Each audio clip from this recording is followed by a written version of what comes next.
big hello to all my young friends from Tiny Tales. You know, I wanted to be a detective when I was growing up. I really loved reading detective stories.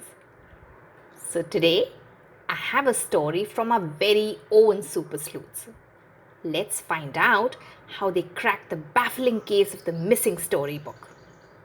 Ready? Let's go. One day in the 100-acre wood, a siren was sounded, calling the Super Sleuths. Tigger and Pooh and Darby and Buster gathered at the changing tree, ready to solve a mystery. Because that's what Super Sleuths do best. Time to slap my cap, said Darby. Let's see what the finder flag shows us. Look, said Pooh. A book and Roo, said Tigger.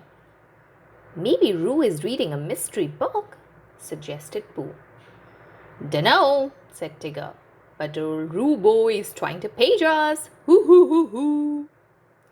Come on, Super Sleuths, let's say the oath, called Darby. Anytime, any place, the Super Sleuths are on the case. The Super Sleuths found a very droopy Roo outside his house. What's wrong, Roo? Asked Darby.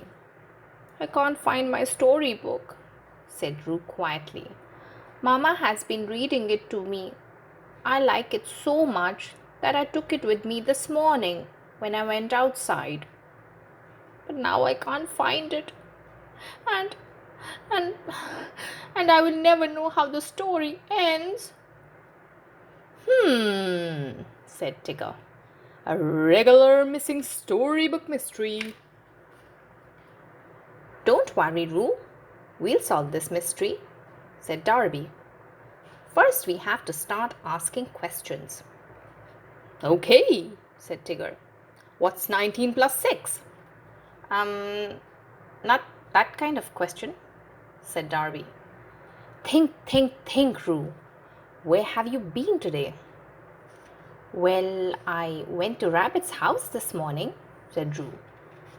Then let's go to Rabbit's house. Come on, said Darby. What is this story about? Asked Piglet as they walked over to Rabbit's house. Oh, sighed Roo. It's a wonderful story. You see, once upon a time there was a hummingbird. A hummingbird, said Pooh. I like hums and humming. And the hummingbird flitted about the garden all day. She loved the flowers, but she was a little lonely. Flowers don't talk, you know. Then one day she met a big green caterpillar, and they became friends. Roo interrupted his story to search around Rabbit's garden. The friends looked and looked, but they could not find Roo's storybook. To solve this mystery, you'll need to retrace your steps, Roo, said Darby. Where did you go next? Pooh Sticks Bridge, said Roo. Let's scooteroo to the bridge of sticks of Pooh, said Tigger. Piglet whispered to Roo, I like your story, Roo. It's such a happy story.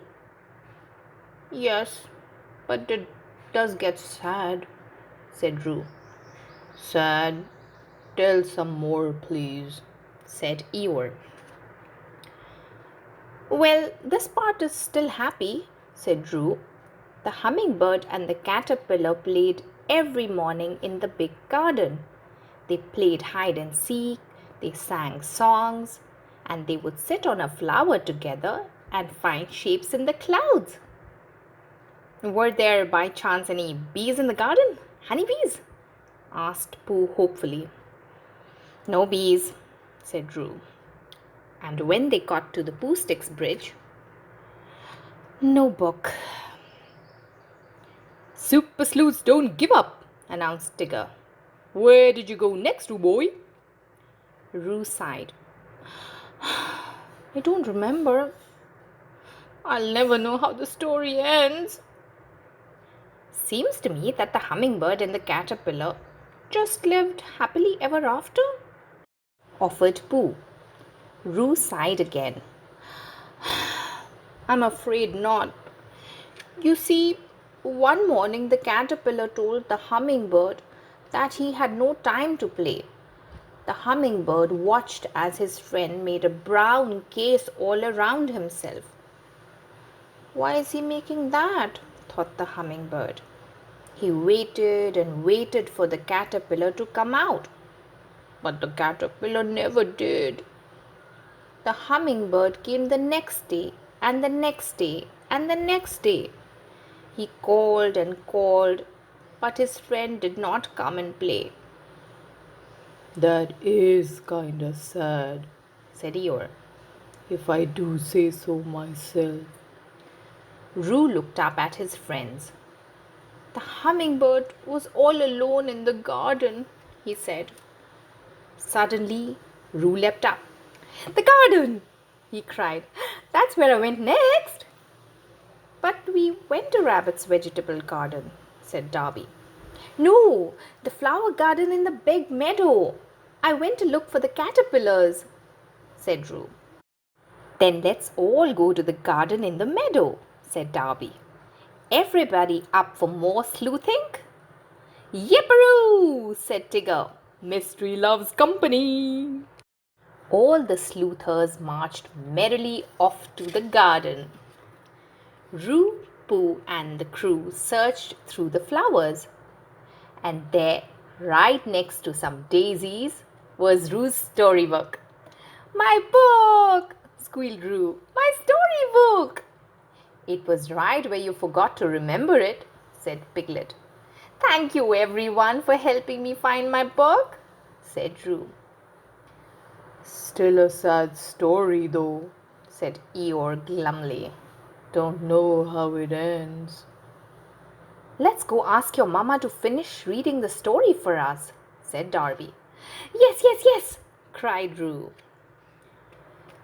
Ganga was very happy to finish the story.